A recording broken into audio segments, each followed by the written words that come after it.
जिस पे बहस होनी चाहिए समाज में आज। जितने आईपीएस हैं, चाहे इस मामले में हो ना हो, क्यों ना उनकी संपत्ति की जांच कराई जाए, क्यों ना श्वेत पत्र दें। संपत्ति की जांच होनी चाहिए, बजानिया की भी संपत्ति की जांच होनी चाहिए, लाठर भाई की भी होनी चाहिए। लाठर भाई को पता है, इसको जो संदीप जो गुजरा है, आज भी इसका बाप फौज में था, उसका दादा फौज में था, पेंशन आती थी, आज भी जिसका मकान उस पर 8 लाख रुपया कर्ज है।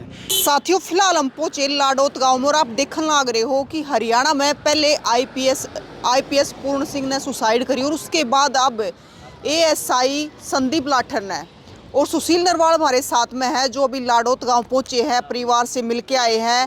तो इस मामले पे क्योंकि लोगों के बहुत सारे सवाल है, तो इनका क्या कहना। सुशील जी, आप क्या कहना चाहोगे?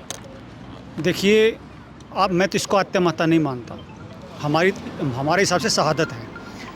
प्रियंका जी, आत्महत्या वो होती है कि मेरा अगर चरित्र पे उंगली उठ जाए और मैं मतलब सुसाइड करूं तो आत्महत्या श्रेणी में आती है। मैं आर्थिक तंगी के कारण करूं, वो भी आत्महत्या श्रेणी में आती है। मेरा कोई इतना नज़दीकी मर जाए, मैं मतलब शौक में मर जाऊं, वो भी आत्महत्या श्रेणी में आती है। या मान लीजिए मेरा भविष्य अंधकार में हो जाए, वो आत्महत्या श्रेणी में आते हुए। मतलब आत्महत्या जो व्यक्तिगत कारण के व्यक्तिगत जैसे आत्महत्या हो ना, वो तो आत्महत्या श्रेणी में आती है। इसका कोई भी व्यक्तिगत कारण नहीं था, ना पैसे से, ना कुछ चरित्र से, ना इस पर कोई भ्रष्टाचार के आरोप लगे थे, कुछ भी इसका व्यक्तिगत कारण नहीं था। इसने सिर्फ लोगों को, इस समाज को भ्रष्टाचार के खिलाफ है। भ्रष्टाचार जो इसने सिस्टम को देखा, भाई यहाँ भी इस मामले में सत्य जीत रहा है और सत्य हार रहा है। समाज को जगाने के लिए जैसे भगत सिंह ने क्या किया था, हालांकि उंगली भगत सिंह पे भी उठी थी। भगत सिंह चाहता तो उस समय भी माफ़ी मांग के और फांसी से बच सकता था। महात्मा गांधी ने भी खुद कहा है कि मतलब मैं उससे मिला था, उसने कहा कि मेरा मरना ज़रूरी है।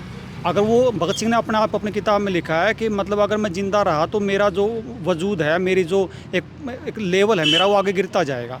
अगर मैं इस समय मैं अगर अपनी जान दे पाया तो मैं भविष्य में मतलब एक आइकॉन बन जाऊँगा। तो अगर भविष्य में अगर भगत सिंह भी अपनी शहादत नहीं देता तो आज़ादी के बाद जो है उसको इसी तरह कोई पूछने वाला नहीं होता। जैसे बट्टू केशवर दत्त के साथ क्या हुआ, आज़ादी के बाद उसको कोई मतलब एक ठेकेदारी का लाइसेंस तक नहीं मिला। भगत सिंह को पता था कि अगर लंबे समय तक जिए और इस आज़ादी के बाद उनको कोई वालीवास नहीं रहेगा, लोग भूल जाएंगे। इस साथी को ये पता था अगर इस समय भी इसने मतलब इस तरह शहादत नहीं दी तो यहाँ पे असत्य जीत रहा है, और वो तो अपने आंखों के सामने असत्य वो जीतते नहीं देख सकता था। उसने व्यक्तिगत किसी कारण से आत्महत्या नहीं की, उसने समाज को जगाने के लिए अपनी शहादत दी है। चूँकि भगत सिंह के टाइम पे उस समय अंग्रेज़ सीधे दुश्मन थे, गोली मार दी, अंग्रेज़ों ने फांसी चढ़ा दिया, वो एक सरल रास्ता था। इस समय जो दुश्मन है वो अदृश्य है, दुश्मन का नहीं पता कौन है, किसको। मान लीजिए आज मुझे क्रांति करने में किसको मारूं, अगर मैं किसी अफसर को मारूंगा तो तब भी लोग कहेंगे भाई इसके बाल उड़ा दिए। अगर मैं किसी पॉलिटिशियन को मारूंगा तो उसके जाति के आ जाएंगे भाई हमारी जाति का मार दिया। इस समय व्यक्ति इतना बन चुका है कि उसको क्रांति की कोई जगह नहीं है। तो इसने कोई रास्ता ना देख के इस रास्ते को इसलिए चुना कि समाज किस तरह जागृत हो, किस तरह इस भ्रष्टाचार के खिलाफ मतलब लोग जो है एक आवाज़ इस दुनिया भर आवाज़ बने, और किस तरह मतलब इस सिस्टम से, इस कीचड़ से किस तरह लोगों की निजात मिले। उसका दुख ये था कि जिस पे फिरौती मांगी जाती है, प्रशासन उसको तंग करता है। मतलब वो बहन बेटी, भगत सिंह क्यों लड़ा था? भगत सिंह भी तो सिस्टम के खिलाफ लड़ा था। भगत सिंह भी तो अंग्रेज़ जो माँ बहन साथ अत्याचार करते हैं उसके खिलाफ लड़ा था, सिस्टम के खिलाफ ये लड़ा।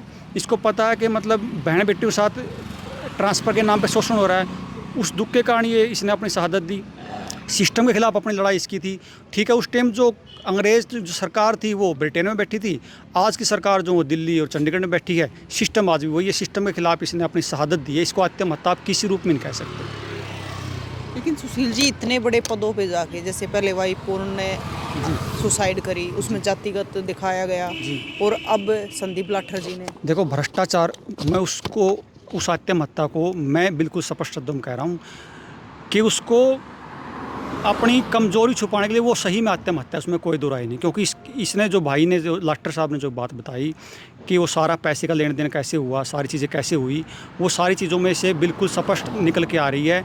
और उसने जो बड़ी बात कही, जिस पे बहस होनी चाहिए समाज में आज, जितने आईपीएस हैं, चाहे इस मामले में हो ना हो, क्यों ना उनकी संपत्ति की जाँच कराई जाए, क्यों ना श्वेत पत्र दें। संपत्ति की जांच होनी चाहिए, बजानिया की भी संपत्ति की जांच होनी चाहिए, लाठर भाई की भी होनी चाहिए। लाठर भाई को पता है इसको, जो संदीप जो गुजरा है, आज भी इसका बाप फौज में था, उसका दादा फौज में था, पेंशन आती थी। आज भी जिसका मकान, उस पर 8 लाख रुपया कर्ज है। आज कांस्टेबल भी जो है, कांस्टेबल भी आज ये मानो कि 1-2 करोड़ का मालिक है, 2-2 4-4 प्लॉट हैं उसके, शहरों में बड़ी बड़ी गाड़ी में चलता है, इसके आज भी 8 लाख रुपये कर्जा है। इसको सब पूरे एरिया को पता है कि ये जो व्यक्ति है, ये ऐसा व्यक्ति था जिसने कभी रिश्वत का 1 रुपया लेना पसंद नहीं किया। कोई गाँव गुहान का किसी काम के लिए चला गया, अपनी सैलरी में से पैसे लगा के लोगों के काम आता था। इसके साथियों को पता था इसकी जो विचारधारा, वो भगत सिंह की विचारधारा शुरू से ही। इसने बिल्कुल सिस्टम के खिलाफ ये आज तक लड़ा। 2 बार इसकी मुठभेड़ में पाँव में इसके गोली लगी हुई हैं। मतलब ये क्रांतिकारी परिवार से है। इसके दादा ने इस देश के लिए शहादत दी, इसके बाप ने फौज में सेवा की। ये उनके वंशज हैं, मतलब क्रांतिकारियों का वंशज था। इसको दूसरा कोई रास्ता नहीं दिखा, किसको मारे किसको न मारे, मारने का कोई रास्ता नहीं था, क्योंकि दुश्मन में पहले बताया दुश्मन अदृश्य था। इसलिए इसने इस दुनिया को, देश को जगाने के लिए शहादत अपने इसका रास्ता चुना अपना। और मैं अब भी एक बात कह रहा हूँ, अगर आज किसी को लड़ाई लड़नी है ना, ये जातिगत विषय है ही नहीं। जातिगत इसमें क्या है? जातिगत इसमें एक चीज़ ज़रूर है, कुछ लोगों ने अपने भ्रष्टाचार को छिपाने के लिए जाति का चोला ओढ़ लिया। जो इसको समझ में आ गया कि जाति का चोला ओढ़ के कुछ लोग भ्रष्टाचार को छुपा रहे हैं, इसलिए इसने लगा कि आपकी शहादत इस पूरे सिस्टम को बचा सकती है। बिजेरना की इसने फेवर ली। बिजेरना की फेवर इसने इसलिए ली क्योंकि इसको पता था ये ईमानदार अफसर है, और ये पूरे समाज को पता था। लेकिन वही बात है कि लोग जो बात करना पसंद करते हैं, उसी तरह की बात करना पसंद करते हैं जो समाज को पसंद हो। मतलब सत्य कहना आज के समाज के लिए बड़ा मुश्किल काम है। और बिजारनिया का बहुत लोग बोल देते हैं, भाई हमारे किसान आंदोलन के बहुत साथी हैं बिजारनिया पे पिछले 6 दिन से मतलब पीछे पड़े हुए हैं हाथ धो के। और उनका एक ही झगड़ा है, उनका कोई दूसरा झगड़ा नहीं है। उनका झगड़ा ये है कि इसने लठ मरवा दिए, इसने उसमें लठ लगने काम करे तो मरवा दिए। दिल्ली दोस्त 1-1.25 साल आंदोलन कराया किसान मोर्चा ने, किसी का जगह लाठी लगी तो बताओ। इनकी एक मोर्चा के 3-3 मोर्चे बनाए, लाठी किसका लगेगी? लाठी खाने काम करेंगे इसलिए लाठी लगी। दिल्ली क्यों लगी लाठी मारा? मैं इतने दिन खटखटोल पे काम करा, क्यों लाठी लगी? मतलब जब इनकी एक मोर्चा के 3-3 मोर्चे बनाएगा व्यक्तिगत स्वार्थ के लिए, मतलब इस तरह के आंदोलन चलाए बिना समाज की सहमति के, लठ तो लगेंगे, क्यों लगेंगे? और वो दूसरी बात ये है, आप अगर नौकरी में हो, नौकरी में कोई चॉइस नहीं होती। नौकरी में कांस्टेबल को SHO का ऑर्डर फॉलो करना होता है, SHO को जो है DSP का ऑर्डर फॉलो करना होता है, DSP को SP का ऑर्डर फॉलो करना होता है, SP को IG का, IG को DIG का, DIG को मंत्री का, मंत्री को मुख्यमंत्री का, मुख्यमंत्री को प्रधानमंत्री का, प्रधानमंत्री का जो दुनिया में चलाने वाला उसका ऑर्डर फॉलो करना पड़ता है। यहाँ चॉइस नहीं होती आपके पास, ये गुलाम व्यवस्था है। अगर आपका बच्चा कल को आप पुलिस में भेज रहे हो, SP पे रैंक पे भेज रहे हो, तो ये सीधी सी बात है, वो उसको अगर जिला मिला है, विभाग मिला, तो उसको जो है प्रशासन, उसको सरकार की माननी पड़ेगी। उसको आती नहीं, उतना ही मानेगा।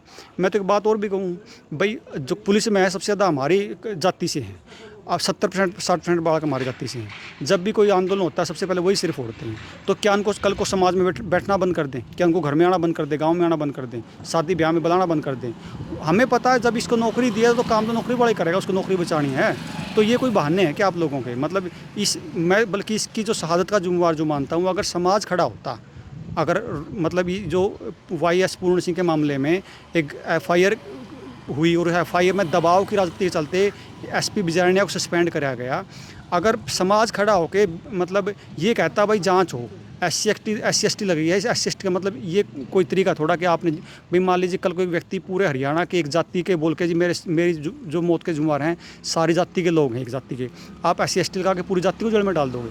जांच होना कोई बुरी बात, हम ये कह रहे हैं कि अगर दोषी है तो उसको फांसी तोड़ो, लेकिन जांच करना कोई बुरी बात थी क्या? लेकिन वो संगठित हैं, और संगठित और हमारे विभीषण ज़्यादा हैं। हमारा सारे विभीषण भरे पड़े हैं। मतलब हमारे विभूषण की वजह से हमने मतलब भगत सिंह जैसे सरीखे साथी की दोबारा से ही आज 2025 में शहादत मतलब हमने लेनी पड़ी समाज को। और परमात्मा ना चाहे इसकी शहादत को व्यर्थ तो नहीं जाने दिया जाएगा। हम अभी लाडौद से आए हैं, सारा मतलब गाँव गुहाड़ वहाँ बैठे हैं, और परिवार हमने ये भी कह के आए भाई पहला तो फैसला परिवार लेगा, बाकी जो समाज है वो भी आज मतलब बैठा है। और जो ये फेसबुक पे या जो इस तरह के जो लोग जो भ्रामक प्रचार कर रहे हैं, तो भगत सिंह के टाइम पे भी थे, उस टाइम अंग्रेजों में पिट्ठू थे, आज पॉलिटिकल दूसरी पार्टियों में पिट्ठू हैं। ठीक है, बीजेपी का छूत आएगी खाम खा की, अब बीजेपी भी अपने हमारी तो मतलब सबसे बड़ी दुश्मन तो बीजेपी थी, लेकिन आज उसका छूत आएगी। कल को मान लो कांग्रेस आएगी तो बीजेपी वाले वहाँ खड़े हो जाएंगे, ये तो चलता रहेगा। लेकिन हमें इस तरह के साथियों का साथ देना चाहिए था। ये पॉलिटिक्स तो आने जानी चीज़ है, मतलब किसी को मतलब इंस्पेक्टर लगना है, किसी को अपने बच्चे लगवाने हैं, उस चक्कर में इस भाई की जो शहादत है वो मतलब समाज को हम दोषी मानते हैं। आप भी परिवार से मिल के आए हो, तो फिलहाल परिवार से मिल के आए हैं। उस समय मतलब कोई काके ताऊ लड़के हमारे साथ पढ़ते भी थे, तो उनकी जो हमें जो चीज़ लगी वही शहादत वाली बात, वही शहादत का दर्जा दिया जाए मुख्य बात। और जो उसने FI जो उसने वीडियो में बोला है, देखो मैं बार बार कह रहा हूँ कि बड़े बुजुर्ग कहते हैं कि व्यक्ति जब मरता है ना, मरता व्यक्ति कभी झूठ नहीं बोलता। और हमने या क्या पूरी दुनिया ने उसकी वीडियो देखी है। जब उसने वीडियो जब बनाई वो कभी आज से पहले शायद लाइव भी नहीं आया होगा। उसके लाइव में जो उसका कॉन्फिडेंस था उसके बोलने का, मतलब एक ऐसे वक्त का था जैसे ये जैसे मतलब कोई मतलब इसके अंदर कोई अंदर का कोई दूसरा कोई बोल रहा हो, आँख में आँख मिला के बात करनी, मतलब एक ऐसे उसका बिल्कुल जो कॉन्फिडेंस लेवल था वो देखने लायक था। उस लेवल पे जब उसको पता है कि तेरी 10 मिनट बाद आपको शहादत देनी है, उस समय वो मतलब उसको कोई मौत का खौफ नहीं, उसकी आंखों में थोड़ा स्किन नहीं कोई आपको, तो वो व्यक्ति झूठ बोलने का सवाल ही पैदा नहीं है। वो व्यक्ति झूठ नहीं बोल सकता जिसके परिवार ने शहादत दी, जिसके दादा ने शहादत दी, उसके खून में ही मतलब उसका खून जो था वो भगत सिंह जैसे सरीखे साथियों का खून था। तो मैं निवेदन करूँगा, इस समाज से निवेदन करूँगा, भाई ये तो जो गुमराह करने वाले लोग हैं, जो कह रहे हैं जैसे बीजेपी का है, कोई बीजेपी कांग्रेस कोई पार्टी कोई या कोई कास्टिज्म का कोई मामला नहीं है। हाँ, अगर कोई व्यक्ति भ्रष्टाचार के लिए जाति का चौड़ा उड़ेगा वो भी कतई मान्य नहीं होगा, कहीं से मान्य नहीं होगा। आज हम इसके साथ खड़े हैं, हम इसके साथ इसलिए नहीं खड़े कि हमारे समाज से था, हम इसके साथ इसलिए खड़े हैं क्योंकि इसने जो लड़ाई लड़ी वो भ्रष्टाचार के खिलाफ लड़ी। इसने जो लड़ाई लड़ी, इसने मतलब उन अधिकारियों के साथ, क्योंकि इसने उस अधिकारी के साथ जिया है, उस अधिकारी को देखा है, इसने सबको देखा है। बहुत सारे लोग कह रहे हैं कि मतलब बिजारनिया ने जो है IG को प्रेशराइज़ किया। अरे भले मनसो, ये तो IG था पूर्ण सिंह तो यहाँ पे, और बिजारनिया SP था। IG तो SP को 100 बार प्रताड़ित करे, SP क्या औकात प्रताड़ित करने की? अगर ये गलत था तो इसने पहले ही एक कलम से इसको मतलब इस पर कुछ भी आप एक्शन ले सकते थे। आप ये मतलब समाज समझने के लिए मतलब इसको मेंटली रूप से तैयार रहे। ये जो कुछ लोग प्रचार कर रहे हैं इस तरह का, उनसे बचें और अपने विवेक से उस साथी की वीडियो सुने और अपने अंतर्मन की आवाज़ सुने, और इस समाज के साथ परिवार के साथ खड़ा हो। कहीं ना करे जी मतलब ये दोबारा से वो 2016 वाला जो मामला है वो 2016 इसमें है ही क्या? इसमें कोई मामला ही नहीं 2016 का, ना तो कोई हमारा कोई जातियों से कोई मामला है, और SC समाज का कोई नेता थोड़ा था। SC समाज इसने कोई ज़्यादा भला करके था, 2-3 हज़ार रुपये का खुद का बता रहे 1 करोड़ का मालिक है। कितने का SC के लोगों ने इसने भला किया है? अफसर कोई हमारा भी हो तो कल को जैसे ये अफसर हमारी जाति का ये अफसर है बिजारनिया, इसने हमारे भी लठ मारे हैं, वो एक अलग विषय है, उसकी जाति का वो अलग विषय है। जातियाँ किसी के लिए नहीं लड़ती, ये लड़ाई भ्रष्टाचार की है। और यहाँ जातियों का ना कोई हरियाणा में जातियों का माहौल है, ना कोई लड़ने वाला। इसको खाम खा का मुद्दे को मत भटकाओ, जातियों का झगड़ा ही नहीं है। ऐसी भाइयों को और हमारा क्या झगड़ा, किस बात पे झगड़ा है? तो ठीक है, कुछ लोग अपने पॉलिटिक्स के लिए वहाँ भी हैं, हमारे यहाँ भी मिल जाएंगे, लेकिन सामान्य जो समाज समझता है ये जातियों झगड़ा नहीं है, ये झगड़ा सिर्फ और सिर्फ भ्रष्टाचार व्यवस्था का है, जो नेता से लेके और नीचे लेवल तक भ्रष्टाचार है। आप भी अगर अपनी पीढ़ियों को बचाना चाहते हो तो इस भ्रष्टाचारी व्यवस्था पे आपको इस समय चोट करनी पड़ेगी, क्योंकि इस भाई ने शहादत दी। तो परिवार की फ़िलहाल क्या मांग है? परिवार की जो मैंने बताया कि शहादत, इसको शहीद का दर्जा दिया जाए, और जो उसने मतलब लाइव आके वीडियो बनाई है और जो सुसाइड नोट किया उस पे उसी बिहाफ पे जो कि तो FIR दर्ज हो, ये परिवार की सबसे मुख्य मांग है। अभी प्रशासन ने कहा कि कितनी देर तक मतलब वो ऑनलाइन आ जाएगी, उसके बाद जो भी परिवार फैसला लेगा वो इनके हिसाब से बनती है, शहादत का दर्जा देते हैं नहीं देते हैं, उस हिसाब से जो समाज फैसला लेगा, जो परिवार फैसला लेगा, पूरा समाज एकजुट है। मैं तो कह रहा हूँ 36 जाति जो, क्योंकि आज के टाइम सबसे बड़ा मुद्दा भ्रष्टाचार है। कल को कोई SC भाई कहीं जाएगा, चाहे थाने में जाएगा या कोई BC जाएगा, आप मान ली तहसील में जाओगे, उन पे क्या पैसे लेते हैं? क्या उनको बख्श देता है? उनका अगर उनकी जाति का कोई व्यक्ति है वो उनसे पैसे लेता है, हमारी जाति का हमसे भी लेता है। मतलब ये पूरा जो सिस्टम है, जैसे अंग्रेज़ों के टाइम पे लॉर्ड वायसराय आ गया, फलाना आ गया लॉर्ड, ये तो लॉर्ड ही तो है आज भी।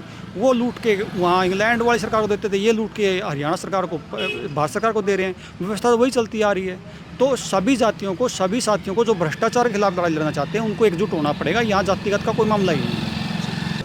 सुमित लाठर जी। तो सुमित जी, आप क्या कहना चाहते हो? हमारे तो बीच का भाई गया है, मेरे तो गांव का ही था। मैं तो इतना ही कहना चाहूँगा, जो सरकार 0 टॉलरेंस की बात कर रही थी, आज सबके सामने वो भ्रष्टाचार को उजागर करने के लिए, भ्रष्टाचार के खात्मे को लेकर, मतलब ये लड़ाई अगर खुद की होती तो एक अच्छी रैंक पर था, अच्छा जमींदार था, ठीक ठाक पेंशन होती। ये लड़ाई हम जैसों की थी, जो गांव देहात के आम साधन और सभी जातियों की बात कर रहा था। आपने उनकी वीडियो सुनी तो व्यापारियों की बात कर रहा था। वो व्यापारी किसी भी जाति का हो सकता है, कभी भी उसने किसी विशेष जाति की बात नहीं करी। उसने सिर्फ और सिर्फ एक बात करी है, जो लोग इस पर विजिलेंस की जांच थी और भ्रष्टाचार को लेकर इस पर मामला था, इसलिए आत्महत्या हुई है। हम तो नहीं चाहूँगा उसने भी जो 13-14 आदमी नाम ले रखे उन पर भी जाँच हो, और इसने जिनके नाम ले रखे उनकी भी जाँच हो, और भ्रष्टाचार का खात्मा हो।